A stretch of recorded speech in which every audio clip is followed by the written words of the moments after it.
মার্কিন যুক্তরাষ্ট্রের দেয়া শুল্ক নীতিকে সুযোগ হিসেবে নেয়ার পরামর্শ দিয়েছেন অর্থনীতিবিদরা। এটি মোকাবেলায় যুক্তরাষ্ট্রের 100 পণ্যে শুল্ক ছাড়ের সিদ্ধান্ত নিয়েছে সরকার। চলমান রয়েছে দ্বিপাক্ষিক আলোচনাও। আরও জানাচ্ছেন তৌহিদুর রহমান।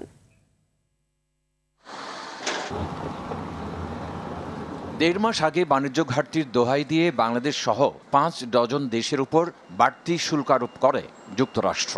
ফলে দেশটির সঙ্গে সমঝোতা করতে উঠে পড়ে লাগে বাংলাদেশ সহ আক্রান্ত দেশগুলো।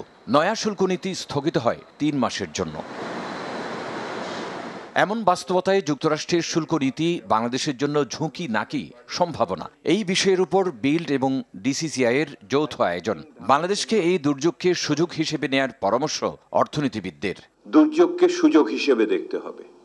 আমি মনে করি যে সমস্ত অনেক দিনের জমে থাকা সংস্কারের কথা আমরা বলে থাকি, এইগুলোকে করার এইটি সুযোগ।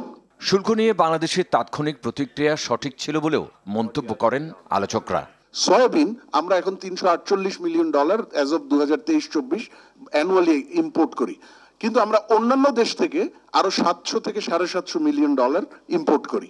সুতরাং আমাদের ইনস্ট্যান্টলি সুযোগ আছে ইউএস সয়াবিন, যেটার কোয়ালিটি কিন্তু ভালো, আমরা এই জায়গাটাকে স্টেপ আপ করার জন্য। এবং শুল্ক মোকাবেলায় বাংলাদেশ 100টি পণ্যে শুল্ক ছাড়ের সিদ্ধান্ত নিয়েছে বলে জানান বাণিজ্য সচিব। প্রথম দিনের চিঠিতে আমরা বলেছি যে আমরা 100টা প্রোডাক্টে দিব।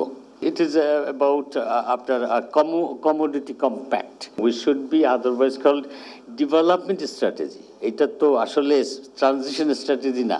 সংস্কার কার্যক্রমে ব্যক্তি খাতকে আরও বেশি সক্রিয় হওয়ার গুরুত্বও তুলে ধরেন বক্তারা। তৌহিদুর রহমান, RTV, ঢাকা।